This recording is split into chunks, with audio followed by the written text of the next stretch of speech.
Assalamualaikum warahmatullahi wabarakatuh.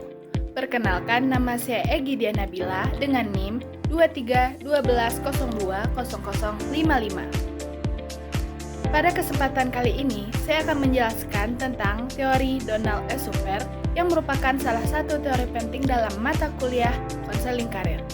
Teori ini menekankan bahwa karir adalah bagian dari perkembangan hidup manusia, bukan hanya soal memilih pekerjaan, tetapi juga bagaimana seseorang memahami dan mengembangkan konsep dirinya sepanjang rentang kehidupannya.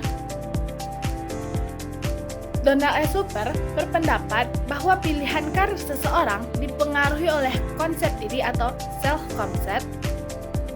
Konsep diri ini berkembang seiring dengan pengalaman hidup, pendidikan, lingkungan, serta peran sosial yang dijalani oleh individu. Menurut Super, karir bukanlah keputusan sekali jadi, melainkan proses yang berlangsung seumur hidup dan terus berubah sesuai perkembangan individu. Ada 3 konsep utama dalam teori Donald E. Super, yaitu yang pertama, self-concept, yaitu konsep diri. Pilihan karir mencerminkan gambaran diri seseorang, contohnya seseorang yang melihat dirinya sebagai pribadi yang suka membantu. Orang lain cenderung memilih karir di bidang sosial, pendidikan, atau kesehatan. Yang kedua, ada lifespan. Perkembangan karir berlangsung sepanjang hidup, dari masa kanak-kanak hingga lanjut usia. Dan yang terakhir, lifespan.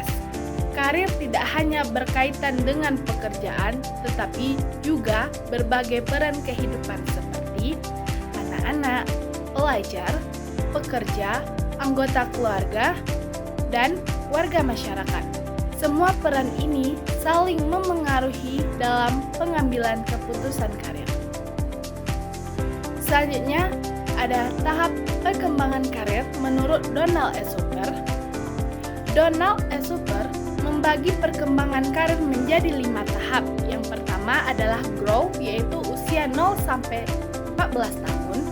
Individu mulai mengenal minat, sikap, dan nilai melalui pengalaman sehari-hari. Yang kedua ada exploration, yaitu usia 15 sampai 24 tahun. Individu mulai mengeksplorasi minat dan kemampuan, misalnya melalui pendidikan, magang, atau pengalaman kerja awal. Tahap ini sangat relevan bagi kita mahasiswa. Yang ketiga, establishment, yaitu usia 25 sampai 44 tahun. Individu mulai memasuki dunia kerja dan berusaha menstabilkan karirnya. Dan yang keempat adalah maintenance, yaitu usia 45 sampai 64 tahun. Individu mempertahankan posisi kerja dan meningkatkan kompetensi dirinya agar menjadi yang lebih baik. Yang kelima ada decline, yaitu umur 65 tahun ke atas.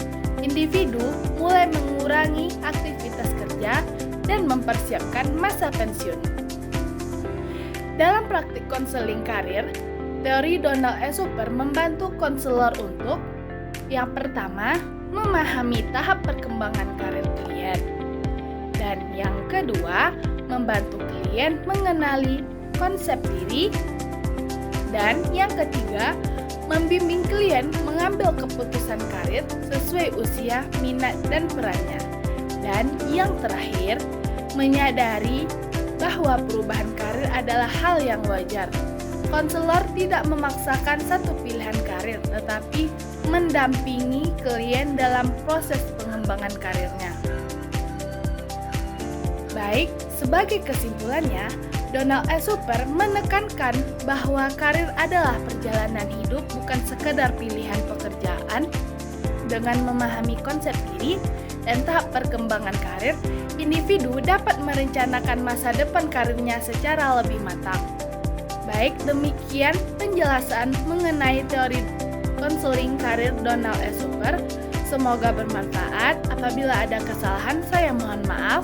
Wabillahi taufiq wal hidayah. saya. Wassalamualaikum warahmatullahi wabarakatuh.